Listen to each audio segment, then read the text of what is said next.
Hello, good morning, and welcome to Hillstrong's OT Cyber Coffee Minute. I'm Kara. I'm joined by Chuck Tommy, one of our founding partners. Good morning, Chuck. Good morning, Kara. How are you?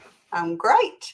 Thank you for joining me. I have a question for you. This one came from one of our last webinars, a question we didn't get to. Okay. The question is, what are the most overlooked vulnerabilities in OT systems that should be addressed? Oh yeah, that's a good classic. Everybody wants to know what they should be looking for, right? Mm-hmm. Anytime I think about vulnerabilities, the first thing I try to think about, first of all, is we really need to think about it in terms of risk, right? The idea that, oh, there's a vulnerability, we've got to patch it right now, has really driven us for a long time. It kind of came from IT, but it's also paralyzed us on the OT side, I think, in a lot of ways. But if we start thinking about it in terms of risk, I think that frees us up somewhat. So that said, if we're thinking in terms of risk and how we can reduce the risk the most for, our limited time, energy, and budget, probably human error is the big one that's out there. I don't know that it's overlooked as much as it's a little messier, right? How do we fix human error? And most of the time, I'm not talking about intentional bad guys. I'm talking about folks in our company that want to do the right thing, but, maybe do something, click on the wrong email attachment or whatever. It may not be something that's intentional.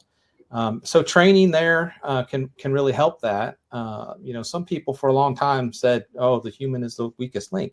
It could be that, but I think we've also learned that we can make them a very strong part of our defense if they know what to look for, and they can actually be a sensor in the system, right? Seeing what's going on.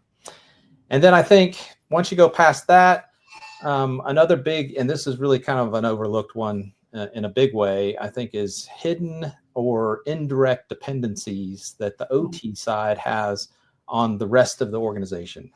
Not just IT. There's other things that you may depend on the OT side to keep production moving, that if it gets shut down, and there's lots of ways that can happen from a cyber perspective, whether it's ransomware or just other viruses or attacks that denial of service, other things that could cause issues on the IT side of the house or in totally other unrelated areas within the same organization that can shut OT down. And so we really want to think about that. And some examples from an IT perspective are billing systems. That was kind of the big thing with the Colonial Pipeline issue here. I'm in Charlotte, and I didn't have gas for 3.5 weeks. So that was a big one.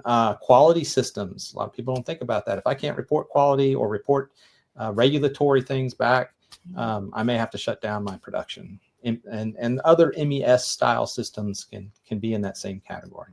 So I'd really look at those, figure out if there's a way that you can extend the runtime if you don't have access to those, buffering stuff, maybe protecting those systems better on the IT side so that they're not necessarily in the same segment that would be affected by an email created issue. So those are things that come to mind.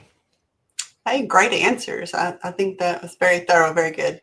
Let this be your reminder to have a cup of coffee and a great morning. Thank you. Thanks, Chuck. Thanks, Kara.